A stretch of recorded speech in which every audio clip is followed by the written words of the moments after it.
When you go to the cinema, the first thing you look at is the screen. On the screen suddenly appears a picture. By that time you have become immersed in the film, we hope. But at the same time, at the back, the picture is coming from a hole in the wall as such. And that's where the projectionist lives, and the projector and all the equipment go with it to project that final effort of the production company.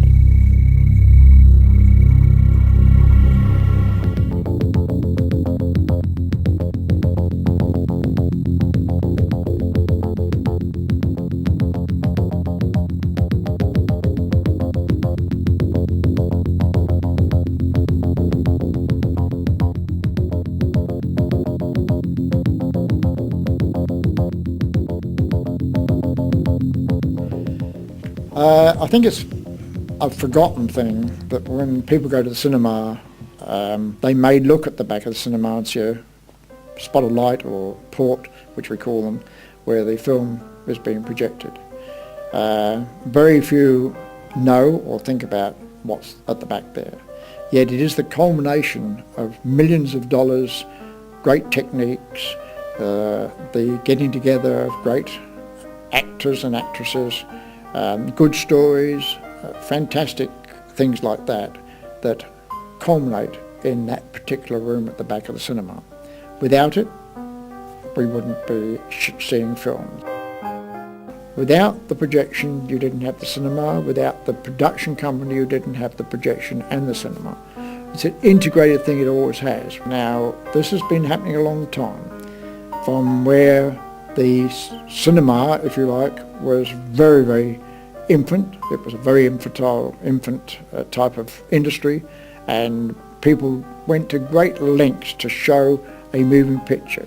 In most cases, it scared the hell out of people who ran from the halls in horror when a train was approaching them head on and they thought it was going to come down the aisle. That is what started the cinema.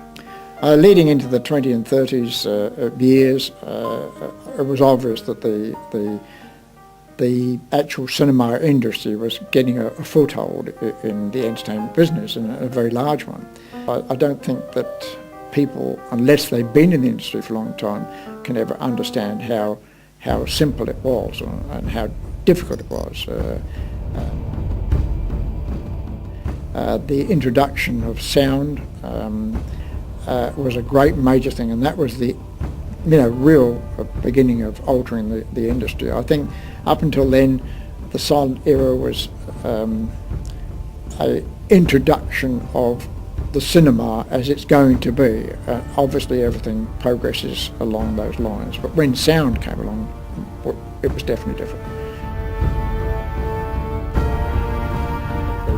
The people who were financing this could see the tremendous amount of profit that they could make by having a permanent location, and that's exactly how it started. A lot of cinemas were upgraded, or in many cases old music halls that had failed were changed into cinemas, and some of them were totally inadequate to take in projection equipment. And then the whole thing started to explode with new techniques which today would be so infinitesimally small that you even wouldn't think about it, but then it was great leaps forward. In the 20s and 30s, a lot of cinemas were upgraded, or the start of the flamboyant cinemas came along with larger audiences and so on and so forth. Around that area, then it became so flamboyant. It was beautiful. I mean, they were magnificent palaces with Venetian and French overtones, with bridges and blue skies with ceilings, shall we say, that were made to look like skies with stars glittering and all this kind of thing. It was absolutely huge balconies, all ornate, marble on the stairs, and it was very flamboyant and very beautiful, and they lasted a long time. It was a happy ending type of era, and it produced a very great different type of cinema. I think it was great, I really do.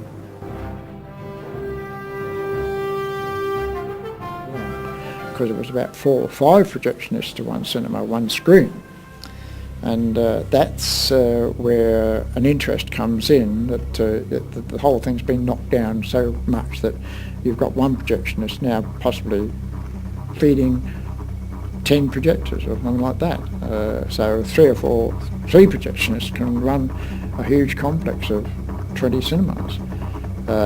Whereas before it would have been 4 or 5 projectionists, including the rewind boy, which was just maintaining one screen.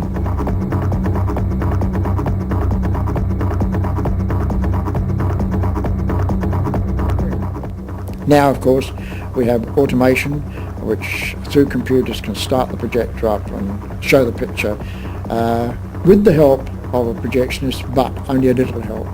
And now you're getting 20 screens or so being run by 2 or 3 projectionists. So yes, the automation has definitely taken, and it's probably going to come further than that, when the manager can push a button and the projector threads itself and shows the film without any human being near it.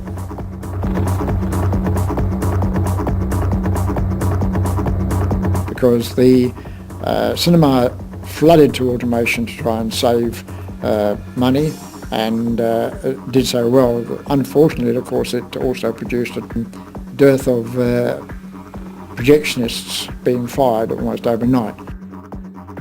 And the cinema suffered very, very badly. So badly that in my experience I've seen thousands of cinemas closed down almost overnight. The results today are far in excess, I think, of what they think, and I still personally think that still a tremendous amount of work has got to be done to keep the cinema maintaining its impetus.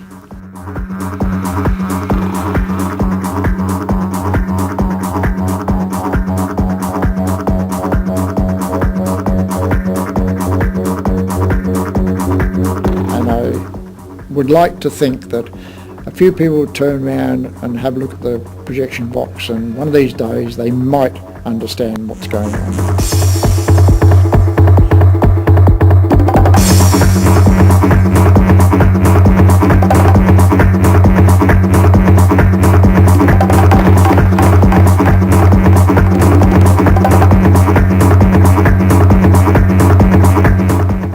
I love this, the sound's terrific. It wants to be, with me talking.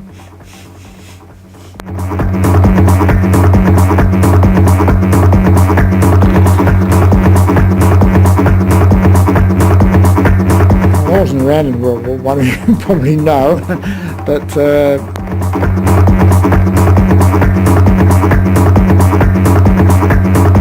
shows you how it's going. Your mobile. You wouldn't believe it, I forgot.